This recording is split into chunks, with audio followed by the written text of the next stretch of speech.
This story is not a product of fantasy and fiction. These are real events that took place on a cold, winter night in 1996. A woman who served in the internal affairs bodies faced the incomprehensible and inexplicable. She does not smoke, does not drink, and has never been under the influence of illegal substances. Her memory is clear and her consciousness is clear. Everything she experienced that night changed her view of the world forever. She worked at the Internal Affairs Department and, as usual, picked up a newspaper during lunch. Flipping through the pages, she came across a small article. It said, "Tonight, according to ancient legend, dark forces are organizing a coven." For some reason, those words caught her immediately, as if someone wanted her to read them. She voiced the news to her co-workers. Some laughed, others crossed their arms warily. But she, fascinated by mysticism, said aloud, "I'd give a lot to see something like that." She did not know that this night her wish would come true. Later, when the day was over, she went home. Her husband had left for the suburbs, and she was to spend the night alone with the baby. Everything was peaceful. The white snow was lit by lanterns. Relatives lived behind the wall, quiet and cozy, but a vague feeling never left her. The only thing she feared was a possible power outage due to the heavy snowfall. Her electronic clock showed the time.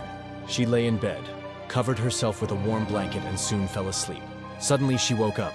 It was as if someone invisible had touched her shoulder. The electronic clock went out.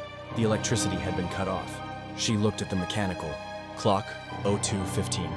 Everything around her was quiet, but suddenly there were sounds. First, a barely audible shuffling, as if someone in heavy boots was slowly moving across the floor. Then the clash of the noise seemed to come from the attic. The clatter of hooves, voices, a mixture of people and animals.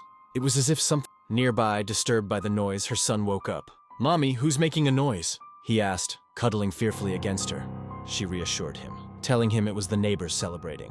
But she herself could not sleep a wink. She lay like that until the first rooster crowed, and the horrible sounds finally subsided. At work, she told her colleagues what had happened.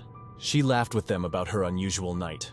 But in the evening, she asked her husband to go if there was anything there that could have made the sounds. Plywood, sheets, bottles, furniture, but there was nothing there. Just a layer of dust and sawdust, a void. That same night, she woke up in pain.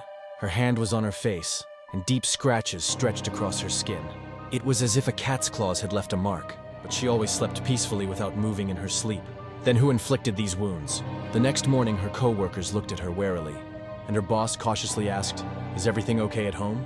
That evening, her brother asked her first, "Did you hear hoofs stomping in the night?" Turns out his whole family was up too, hearing that coven under the roof. She hasn't joked about it since.